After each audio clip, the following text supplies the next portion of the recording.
Good evening, everyone. Good evening, good evening. How is everyone tonight?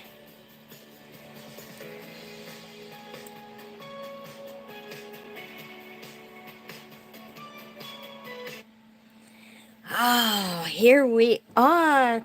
Hello, Paula and Mary Jo and Sarah. Hello, hello. Oh no, Paula's not feeling good. I'm sorry to hear that, honey. Tummy ache or something, maybe? I hope you get feeling better, honey.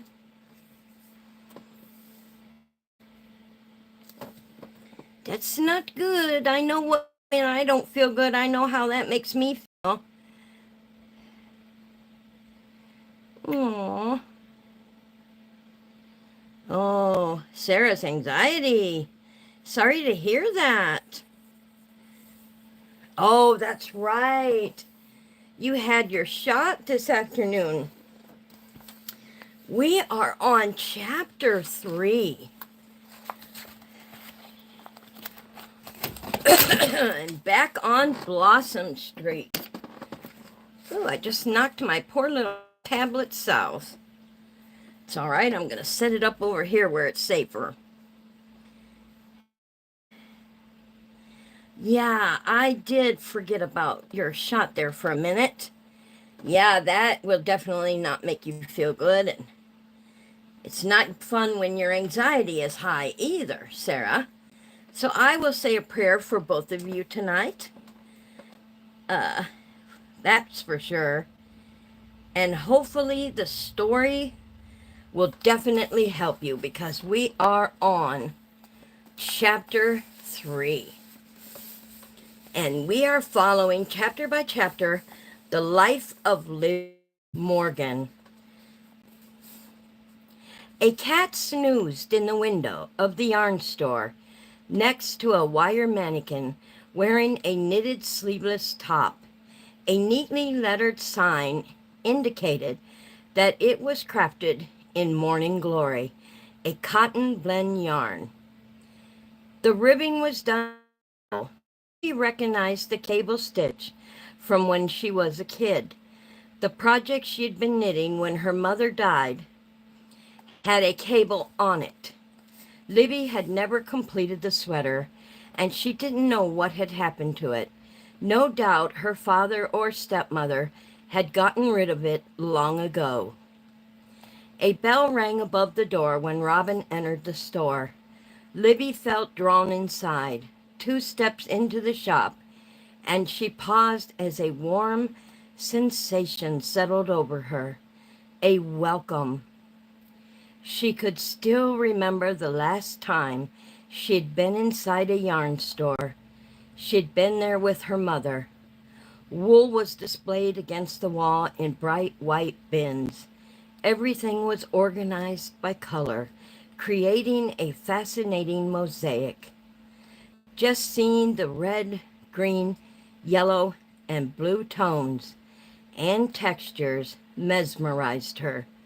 Instantly, Libby was brought back to her early teen years, sitting with her mother, doing her best to learn as much from her as she could. Her mother had been so ill and so brave. In the last weeks of her life, her mom had spent every available minute with Libby until her strength gave out. While Libby had refused to believe her mother wouldn't survive, Molly had known the truth. She had done her best to impart a lifetime of wisdom to her only daughter. Libby had listened intently, remembering everything she could, even writing some things down so she wouldn't forget. Mother's final instructions had become Libby's mantra. Take charge of your life. Don't be afraid to pursue your dreams. Work hard and don't listen to anyone who says you can't. because you can and you will. A deep sense of loss filled Libby. All those weeks of being unemployed had eaten at her self-esteem, chipped away at the very foundation of her belief in herself. She wanted to feel her mother's reassuring arms around her, encouraging her, giving her fortitude to move ahead and not be disheartened. Libby glanced around the shop. A number of knitted samples were artfully displayed throughout. Toward the back of the room was a long table, presumably for classes. Two girls, probably around 13 or 14, sat there and appeared deep in conversation. One seemed to be helping the other. No time to spare, walked directly up to the counter. The woman who waited on her greeted her by name and inquired about Ruth, Robin's mother. The two chatted briefly while Robin paid for her mother's yarn. The purchase took less than 3 minutes, and then Robin turned to leave. I'll join the gym on my way home from work and give you a call tonight, Robin told Libby, just before she reached the door. She glanced at her watch, grimaced, and was gone. Libby remained rooted to that spot. Can I help you? The woman behind the counter asked. Libby realized she was making something of a spectacle of herself. Oh, sorry. I didn't mean to stand here like a flamingo in the middle of a pond. It's just that I haven't been inside a yarn store in years. Not since I was a kid. You're welcome to take a look around. Thanks, I will, Libby said, feeling foolish and a bit self-conscious. She wandered over to the display cases next to the wall and picked up a fire engine red skein of yarn. Reading the label, she was surprised to discover the yarn was made from corn silk. That just recently came into the store, the clerk told her.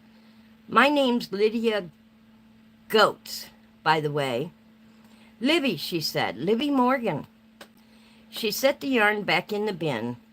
We have yarn made from soy, too, and there's a new yarn made from milk. Do people still knit with wool?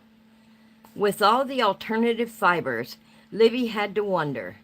Maybe real wool had become passé.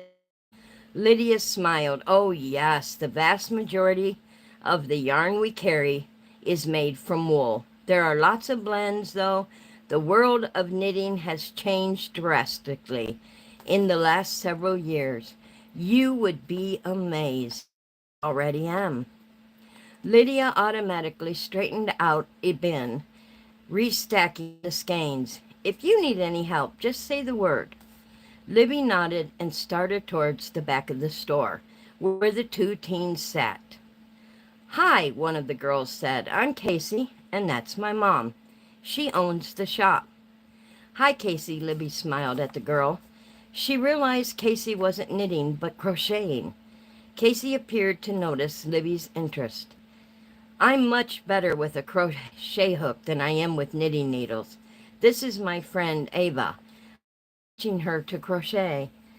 Ava glanced up briefly, but didn't make eye contact. What are you making, Libby asked the two. Casey was friendly enough, but Ava appeared shy and preoccupied. We're working on preemie caps. Mom and the other knitters, crocheters, make caps for the babies in the hospital. Seattle General, it's right up the street. Libby knew it well. It looks like you're doing a great job. Not me, Ava said, her head lowered. Mine looks like crap. Libby knew exactly how she felt. Her own first attempts had been pretty bad. I learned to knit when I was your age, and my first pieces looked horrible. You know what my mother said? She told me if I had to knit all the ugly ones before I learned how to make them pretty. Several times, Libby had wanted to quit and throw her scarf away, but her mother's simple words had helped her stick to it. She'd been right. By the time she finished her third or fourth project, Libby had a difference in her stitches and the tension. When she had first started knitting, the stitches were so tight she could barely get the yarn to move through the needle.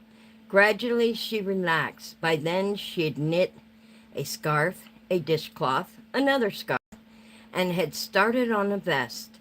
The vest hadn't turned out half bad, and she had worn it with pride. My mother died last year, Ava whispered. She looked up, and with eyes that were rimmed with sadness. Libby's throat thickened. She wanted to tell the girl she had lost her own mother at the same age, but she rarely spoke of her mother, and yet the words tumbled from her lips. I'm sorry, I know what that's like. To lose, she whispered. Mine died when I was just about your age. Ava's with me, Casey said, covering the awkward silence that followed. Otherwise, Ava stuck with her older brother, and he could be real. Casey, Lydia called out to the girl, why don't you show Libby the hat tree? Okay, it's over here. Casey sat her work down on the tabletop and led Livy to the opposite side of the store. What looked to be a tall coat rack with a number of short, stubby hooks, and was neatly and completely covered in impossibly small knit and crocheted caps. These are all for the preemies, the teenager explained. Libby removed one of the hats and examined it. Would you like to knit one? Casey asked. The question took Libby by surprise. I don't know. It's been a long time since I knitted. It won't take you long to relearn. Libby was amused by the girl's enthusiasm. You should do it, Casey said, and then returned to her friend. Maybe I will. Libby made her way to the front of the store, where the owner was busy helping another customer. She walked over to the display window and gently pet the cat, who purred and stretched, his front legs out in front of him, yawning. Giving the shop one last look, Libby reached the door and stepped outside. It was warm and getting warmer. Then, thinking Robin might back out of joining the gym, she grabbed her phone to send her friend a text. Only she'd need to be subtle. Grinning, Libby typed out FAT and pushed the send. Not a minute later, Robin returned her text with fat, fat, fat. Libby laughed and sent her fingers flying. Fatter. Seconds later, Robin returned with fattest. It wasn't until Libby looked up that she noticed the flower shop next door to the yarn store. It was called Susanna's Garden. Buckets of freshly cut flowers lined the sidewalk. On impulse, Libby bought a mixed bouquet of white and yellow daisies and laughed for no reason other than the silly exchange with Robin had greatly lifted her mood. She carried the daisies back to the window and, to her dismay, realized she didn't own a vase. After cutting the stems, she placed the flowers into 2 tall water glasses. She set one on her desk next to the plant she was nursing, and the other in the middle of her kitchen table. It surprised her how much the afternoon had lightened her mood. Until recently, her home had been little more than an office away from office. The sofa could use some throw pillows, and most of her walls remained bare. How sterile the condo looked. It certainly wouldn't hurt to brighten the place up a bit. She could buy a painting or two. That was a start. Looking through the magazines, for ideas that might help also. She stopped in the middle of her living room and her pulse accelerated. This was the first time that she'd returned home without immediately rushing to check her messages. When she saw the red light flashing, her heart started to pound, and fast. It could be a request for a job interview. Pushing the button, she discovered it was Robin. All right, I got your message. I'll be there Monday at 6:15. Seeing how you're the one who talked me into this, I expect you to be there. And, she added, I'm fatter than you, and that's the end of it. Libby grinned. Well, at least now she'd have a friend to work out with. Libby slept better that night than she had in weeks. She wasn't sure why, other than the lunch with Robin and the visit to the yarn store. The yarn store. Something about the place had deeply affected her. Libby realized what it was. She had felt closer to her mother while in the store. As soon as she entered the shop, she experienced a sense of comfort. The ugly negative voices she struggled at bay had faded to mere whispers. Friday morning, after a visit to the gym, she followed her usual routine, surfing the internet, seeking job information. Then she called Sarah to check in. The firm had laid off 5 more staff, and Sarah felt fortunate to still have a job. When Libby inquired about the others, she learned that 2 of her colleagues had been picked up by other firms. Her self-esteem took an immediate nosedive into a deep, dark pit of doubt. Frankly, she couldn't understand why the others had gotten jobs and she hadn't. No one worked harder or longer hours than Libby. No one. She was an asset. Okay, fine. She hadn't brought in any major clients. That wasn't her gift. She was still a hard worker. Her billable hours proved as much. At 10, Libby showered and dressed. She planned to return to the yarn store and purchase yarn if Lydia had time to reacquaint her with the basics. It wouldn't take her long. She figured she'd pick up on the knit and purl stitches without much effort. It was casting on and off that she'd forgotten. Having a goal, a purpose to fill the time between interviews and job searches appealed to her. She could knit. When Libby arrived at the good yarn, the cat was warming himself in the window. Apparently he had something of a fixture in the store. She walked in and surprised to find that Lydia wasn't there. Can I help you? The woman who greeted her looked busy and wasn't nearly as welcoming or friendly as Lydia. I was here yesterday, Libby explained. I met and Casey and the other girl. I think her name was Ava. The other stared at her and didn't offer a return comment. Lydia offered to help me relearn knitting. My sister's a good teacher. Lydia's your sister? Although both had the same dark brown hair and eyes, they were about as different as any 2 women could be. In addition to the obvious differences in personality, Lydia was, and her sister was large and big-boned. I'm Margaret, and I get that quite a bit. Get what?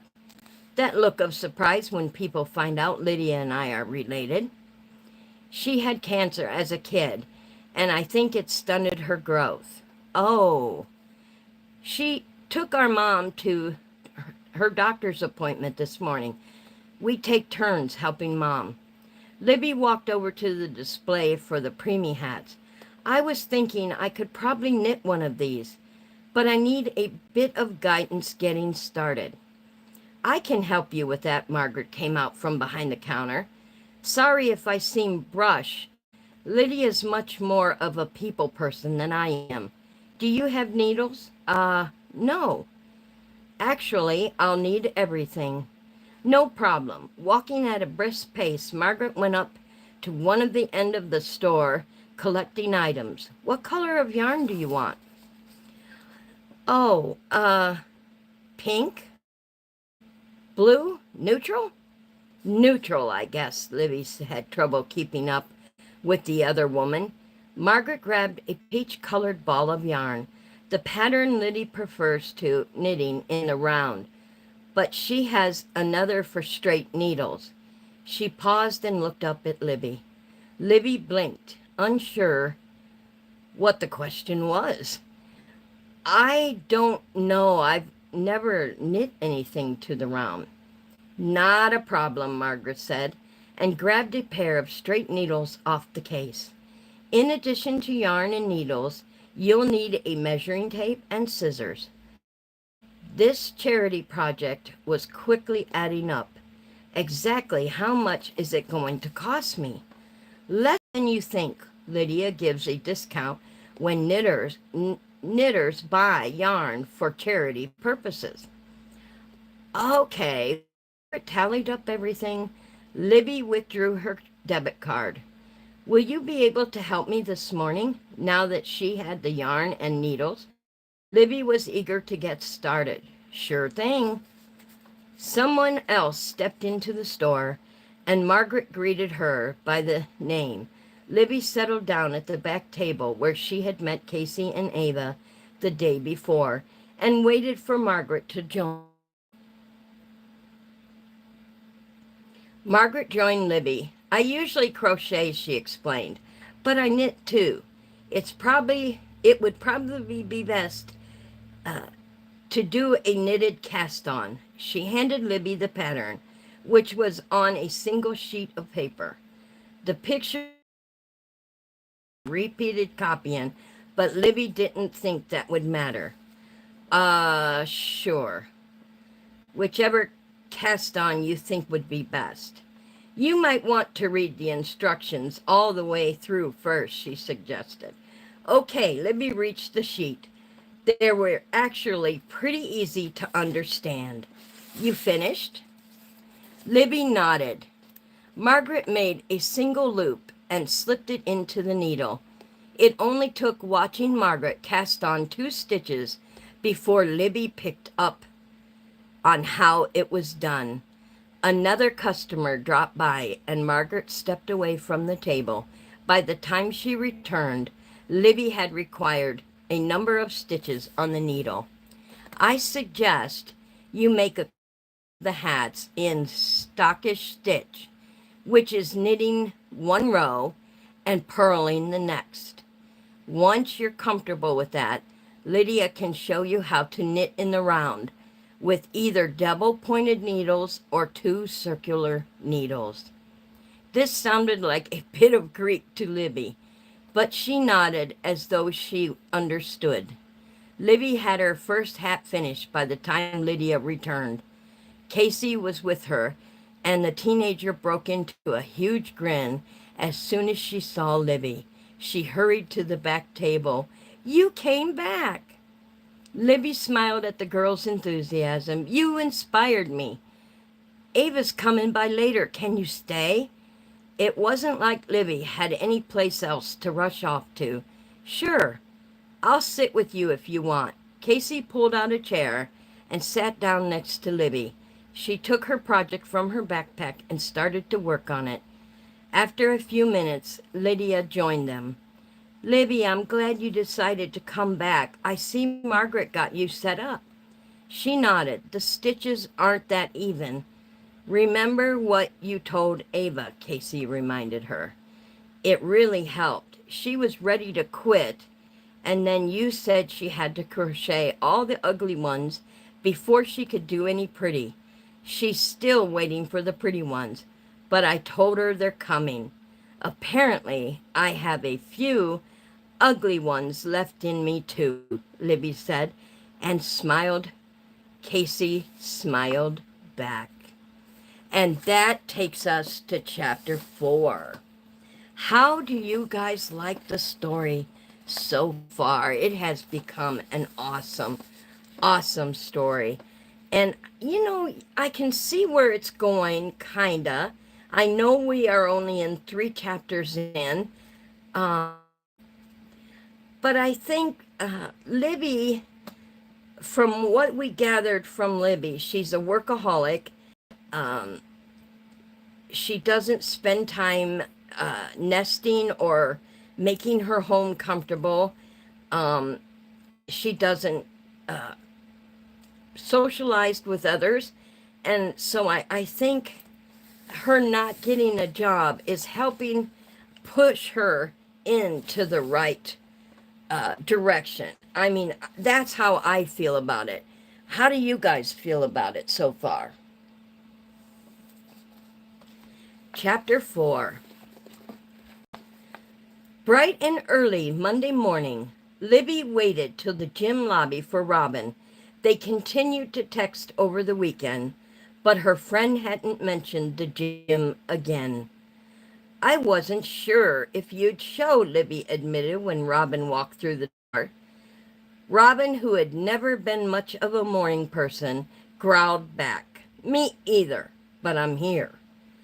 She brought along a change of clothes, which told Libby her friend intended to head straight to the office after their workout.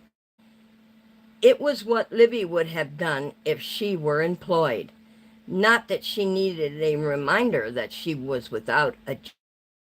By living frugally, her severance package and unemployment benefits had carried her financially up until now. But it wouldn't be long before she had to dig into her savings. The thought of that terrified her. "Let's get started," Libby said, eager to show Robin the ropes. They found some lockers next to each other and headed into the floor. And this time of the morning, the gym was even busier than at Libby's usual time. They put their names on the waiting list for the treadmills and walked the track on the second floor until the machines were free. Runners raced past them as if Libby and Robin were standing still. Libby took delight in reminding Robin that the tourists are always the ones to beat the hares. Robin grumbled at the incomprehensible reply. "I'm tired already," Robin complained as they reached the main floor for their turn on the treadmills. Libby remembered how sore and out of shape she felt after her first week, but said nothing. No need to discourage Robin before she got started. Libby stepped into her machine, set the program, and started walking. Her pace, the first of a few minutes, was slow, easy, working up to a fast clip, gradually increasing the angle. The instructor set up Robin's machine and left after a few encouraging words. "This isn't so bad," Robin said as she started walking. Libby smiled, knowing what was coming. "I'm glad you decided to join me." Robin glanced her way and muttered, "Fat." Libby laughed. She was glad Robin had followed through. It would have required an act of Congress to tear Libby away from the office for something as trivial as exercise. "This will help me too, lose weight, right?" Robin already sounded winded, and she wasn't 5 minutes into the routine. "Yeah, I'm down another pound." Again, it would have been less painful to melt the weight off with a blowtorch, but she wasn't telling Robin that. Her friend was about to discover that for herself. Still with her, "What made you decide to do it?" Libby's pace had increased, and she worked her arms. "What?" Robin gasped. "Join the gym." "Oh, I don't know." Libby frowned. She knew Robin, or thought she did. The two of them were cut from the same cloth. Robin didn't do anything without a reason, without knowing the end result. Then it hit her. There was more going on sweating off a few extra pounds. Robin was doing this for a man. You dating anyone? Libby asked, hoping to sound casual. Robin jerked her head toward her friend so fast she moved her neck. No, what makes you ask that? No reason. Libby wasn't sure Robin believed her. The machine had her half running now, and at an angle that made talking impossible. She kept her gaze forward ahead instead of looking at the timer that flashed the minutes left in her program. Directly in front, several men lifted weights, their upper arm muscles bulging. Frankly, they were just the distraction she needed. Eye candy. Robin and Libby finished at the same time. Libby grabbed a towel and wiped the sweat from her face. Robin looked about the same as her first day, as if she were ready to vomit. You okay?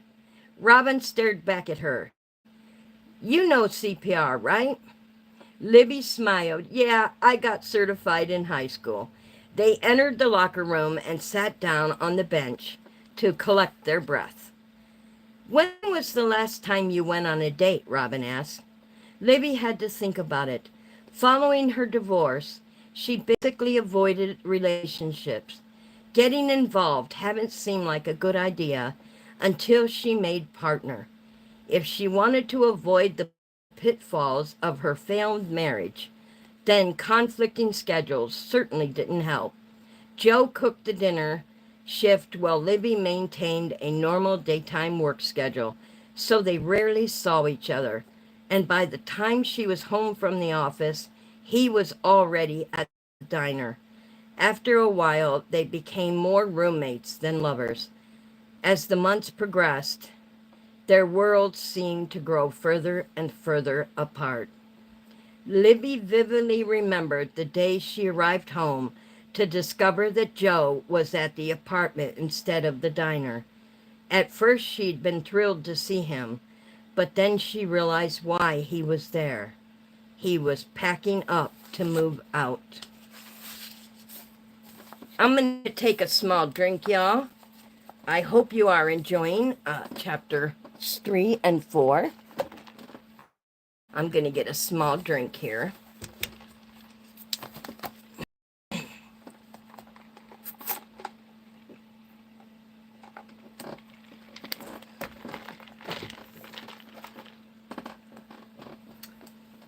Joe, she asked, hardly able to believe this could be happening. Even now, she felt her stomach tightening at the memory. Her husband refused to look at her. Instead, he continued collecting his clothes and personal items almost as if she wasn't in the room. What are you doing? She asked. It should be obvious. He continued to avoid eye contact, intent on carting his shirts from the closet to the suitcase he had spread open on their bed. Nothing's going to change, Libby. You have your life and I have mine. You don't want to admit it, so I will. You've got dreams, and that's great. You're the best. But I'm a regular Joe, no pun intended. I don't want anything other than a wife and a few kids. But I thought we agreed. Joe cut her off. I can see the writing on the wall. There's never going to be a convenient time for you to have a baby, let alone one or two or three. She opened her mouth to argue, but he continued. A family would hold you back. I'm not angry, Libby. Really, I'm not. I want you to have what you want. But I have dreams too, and my dreams clash with yours. It's time we recognize we aren't both going to be able to have the things we want, at least not together. He was right, and deep down, Libby had recognized the truth of it. After a few weak arguments, she let him go. It had broken her heart to watch him cart his suitcases out the door. Their divorce was probably one of the most amicable ones in history.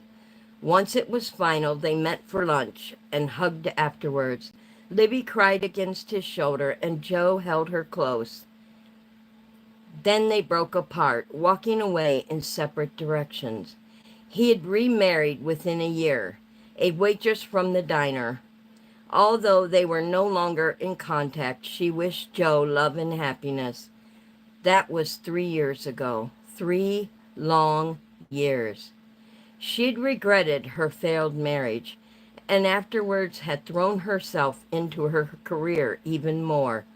Following her mother's advice had sustained her through the loneliest time and the sense of loss that accompanied her breakup with Joe. Perhaps she could look back at the painful period after this morning and feel that it had all been worth it. A date, she repeated. It must be more than a year ago now? What makes you ask? Robin shrugged. What about you? Longer. Libby sympathized. Anyone interested? Clearly, Robin had a reason for bringing up the subject again.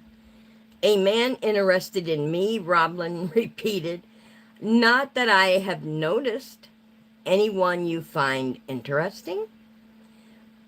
Robin popped up like a jack-in-the-box and headed for the shower. I've got to get to work. So that was it. Robin had a crush on someone. Well, well, well, good for her. And they were enough alike that Libby understood the problem. Robin didn't know what to do about it. Libby wouldn't have had either. Relationships were complicated, sticky. It must be someone in the office. Although it was tempting, Libby didn't pry. Robin would tell her when she was ready.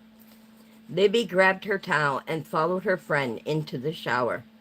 She was dressing when Robin joined her.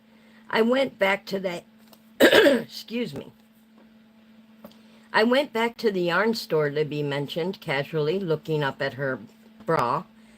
Are you knitting a project? Yeah. What are you knitting? Preemie hats for Seattle General. I knit 10 Friday night and ran out of yarn, so I went back on Saturday to buy more. I knit another 20 over the weekend. Robin laughed, a compulsive as ever. She grabbed her workout bag. See you Wednesday. See ya, Libby echoed. Libby returned to a good yarn that same morning, only to find a sign on the door that the store was closed on Mondays. Seeing movement inside, she peered through the front window, her nose pressed against the glass and her hands on the side of her head to block out the reflection. She saw Casey and Lydia inside the shop. Casey noticed her and hurried up to the door, unlatched. We're closed. So I see. I came to drop off the hats I knitted, Libby explained. I'll come back tomorrow. Come in, Lydia invited, joining her daughter. I was just doing some paperwork, and Casey and Ava were going to walk over to Seattle General to deliver the hats. If you'd I'll go with you, Libby said. She wasn't sure what made her volunteer, but she could see from the way Lydia reacted that she was glad she wouldn't need to send the girls off without an adult. That would be great, my teacher. She had the time, so why not? Lydia avoided looking at her, but when she did, she offered Libby a shy smile. We have over 200 hats, Casey announced proudly. The hospital goes through them really fast. I think they share the hats with a number of other facilities in Puget Sound area, Lydia explained. Casey and Ava divided the load between them, carting in 2 plastic bags. Deliver the hats directly to Sharon Jennings on the 3rd floor, Lydia instructed. Have receptionists notify Sharon, and she'll make you out the passes. Lydia walked them to the door and saw them out. The three started down the sidewalk past the flower shop. As an adult, Libby had never spent much time with the kids and wasn't sure how to start a conversation. She needn't have worried. Casey loved to chatter. Did you know I'm adopted? I didn't, Libby.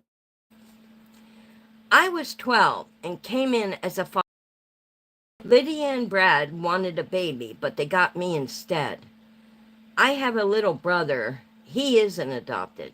He's from Brad's first marriage. I have a real brother, too. He's in jail right now. I write him. He's happy that I'm part of a family. Oh, does he need an attorney? Asked Libby, only half joking. Casey laughed, apparently finding the offer amusing.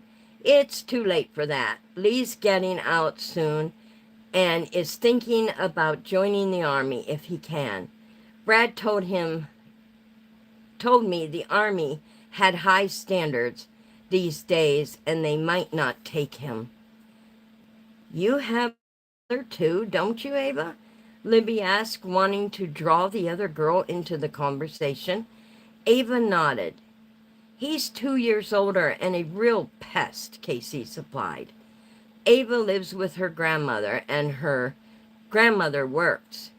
So you're alone most of the day? Libby turned it into a question, looking down at the young teen. Ava nodded. She doesn't get home until late, so I cook dinner. I bet she appreciates that. After her mother died, Libby had taken over the responsibility of meals for her and her dad.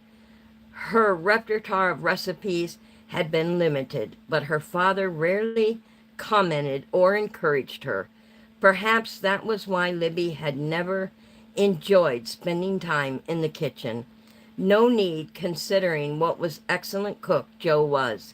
He had done the majority of the cooking.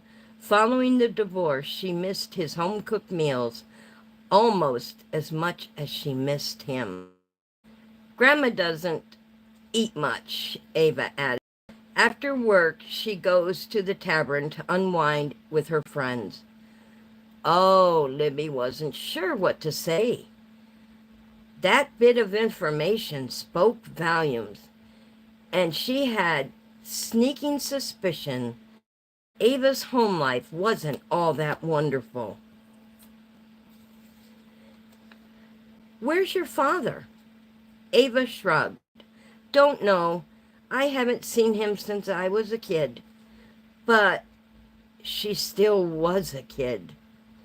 The hospital sat at the crest of the hill in the district known as Pill Hill, just north of downtown Seattle.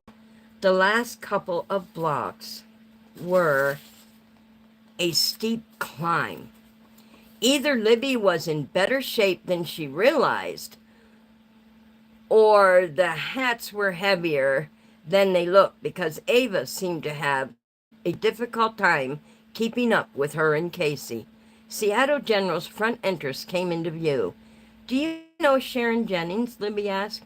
Casey nodded. I went with Mom once when she dropped off the hats. I didn't talk to Sharon, but I know what she looks like. We'll find her, Libby said confidently. The hospital's glass doors automatically glided open as they approached. The information desk was just a few feet inside the entrance. Libby led the way and waited until the woman behind the counter finished her phone conversation. Can I help you? We're here to deliver preemie hats to Sharon Jennings, Libby explained. The receptionist took their information, then contacted Sharon. Third floor, she said as she handed them visitor badges. Take the elevator on the right side. Thank you, Libby led the girl. Pushed the button and, and waited. It arrived as they stepped back. Just before the doors glided shut, a physician entered. He glanced at the buttons and didn't push one. Oh, here. Oh, I see where this is going. He apparently headed to the same floor they were. He looked at Libby and then at the girls and back at Libby. His gaze narrowed slightly before he looked away. Libby recognized him immediately. She had seen him before, but she couldn't recall where. Perhaps that look, whatever it was, had been one of recognition, that he was trying to figure out where he knew her from. I know you, he said. I recognize you too. He frowned again with a faint look of disapproval. An unfriendly man, Libby mused. Well, it takes all kinds. Then she remembered where she had last seen him. He was the eye candy she had been studying at the gym that very morning. You work out at Frankie and Johnny's, she said. As soon as she spoke, Libby wished she had kept her mouth shut. He clearly recognized her now, too, but apparently she must have irritated him in some way. He didn't smile or comment. What's the matter? Did I take the money you wanted? She asked. He probably thought she was fat, seeing how perfect his body was in practically every way. He ignored her question. You know, Libby, Casey asked him, apparently obvious to the tension between them, the girls didn't have a shy bone in their body. I've seen her at the gym, the doctor said, and grinned at the young teen. It was really a nice smile, and one that he hadn't bothered sharing with Libby. The sad part was that she wished he had. Now she was certain it was those extra pounds, or maybe he somehow knew she had been unemployed for months. Libby crossed her arms protectively, and then realizing what she had done, promptly again and squared her shoulders. She certainly didn't need his approval. I'm Casey, and this is my friend Ava, Casey continued with all smiles. Ava gave him her timid look. Philip Stone, he said. Libby noticed how his gaze lingered on Ava, and a frown briefly brought his brows together before he turned his attention back to Libby. He seemed like he was about to say something when Casey spoke. We're delivering preemie hats for the babies from the yarn store. Did you knit them yourself? Not all of them, Casey said, but some. Dr. Stone ignored Libby entirely. That's a terrific thing you've done. It's important to keep the preemies warm. A lot of heat escapes through their little heads, as the hats are very much appreciated. That's what Mom said. Philip's gaze went to Libby, and once again he frowned. Libby was just about to ask what his problem was when the elevator stopped and the door slid open. Without another word, he stepped out and disappeared down the hall. Libby watched him go.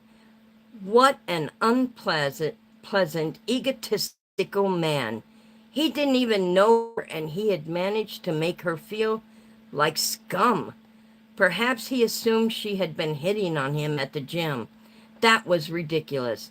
Although she had to admit that she used him as a distraction, she hadn't been obvious about it. Or at least she hoped she hadn't.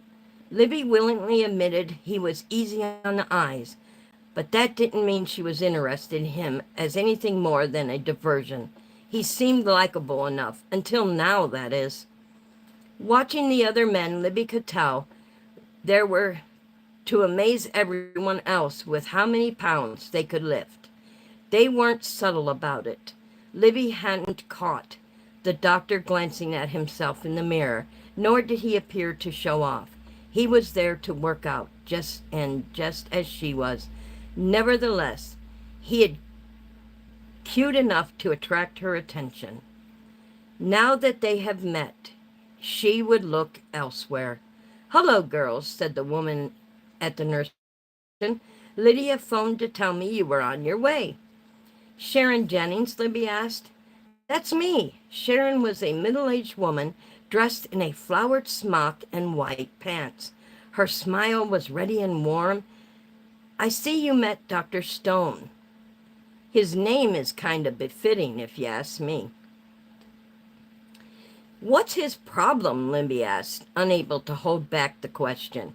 We call him Heart of Stone around here, Sharon said, laughing. I can see why, Libby muttered. He's about as friendly as a rattlesnake.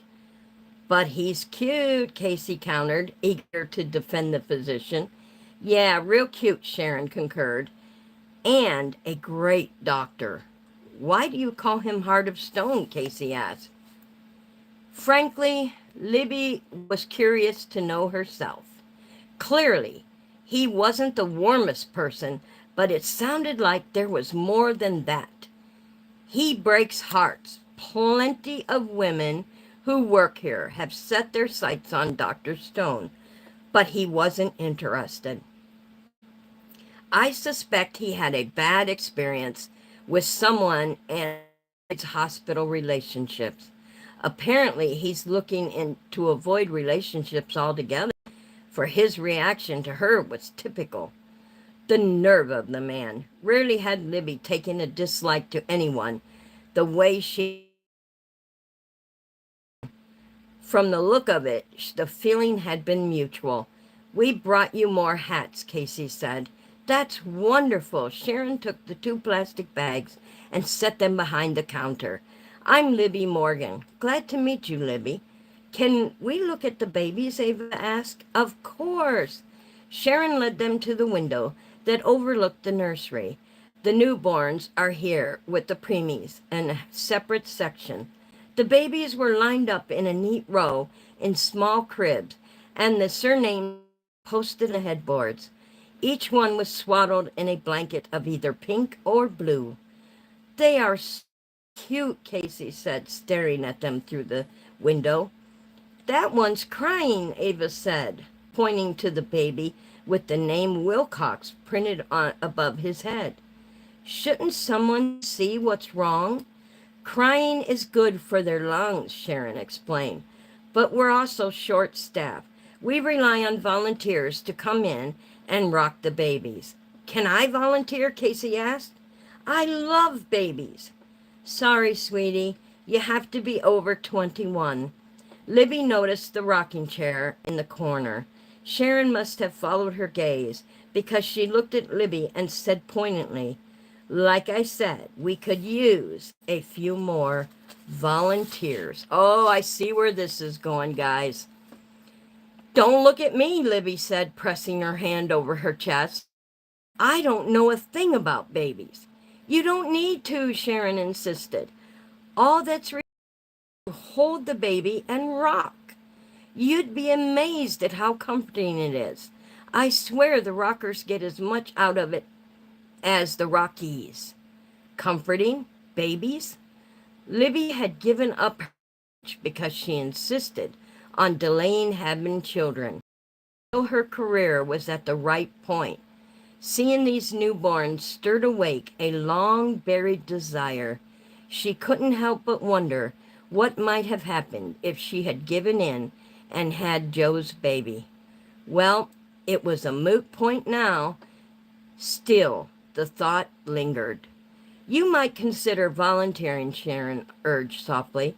The most astonishing thing happened to Libby. Her breath caught in her throat as the suggestion took root. She had taken up knitting. Now, only after a few minutes in the hospital, she was actually considering becoming a volunteer. Was this what Herschel meant when he suggested she get a life? Oh my goodness, y'all. What a book. Oh, what a book. And that takes us right into chapter 5. And I can see where this is going. Libby has a job volunteering at the hospital now. She's knitting. She's doing the things that she should have been doing as a married woman, and working and going home and having a family life. So I think she's going about it the long way, but I can only see this book getting better and better as the chapters move on. It is going to be exciting, and I can't wait to see what isn't going to be in chapter 5. I want to thank you all. I hope you have a beautiful night, sweet dreams, and and a beautiful weekend. And I will see you tomorrow for my Arts and Craft Lives, everyone. I'm going to play a little bit of music for you, and you can relax even more while you're waiting, listening to the music.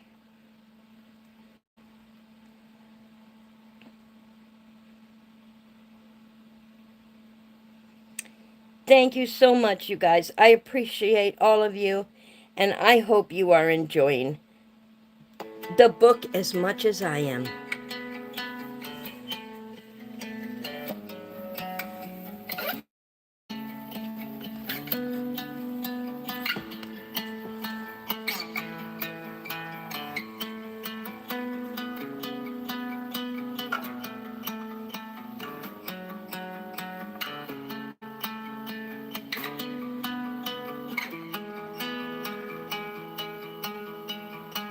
I don't know what it means, but there's a smile upon your face, and I see something shimmering in your eyes. And if you want to glimpse the future, you need space. And you said you'll put down your morning guns. Would you follow me to wander? Take my hand and walk beside me in a world of thunder. Fear is an imposter. When you look at me this way, I find it hard to not give in.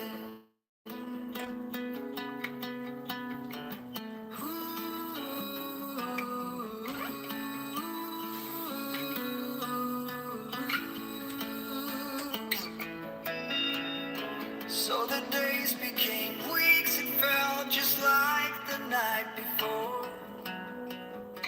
You were slowly fading in my mind. When you left, I was completely gone, but now I'm sure you were some of the best of things to find.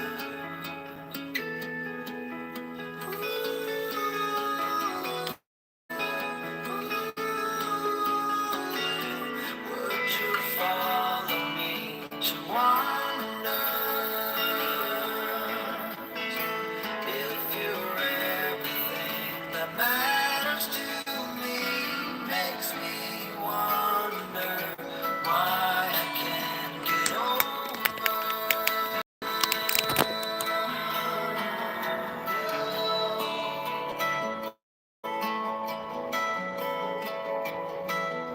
When you look at me this way, I find it hard to know.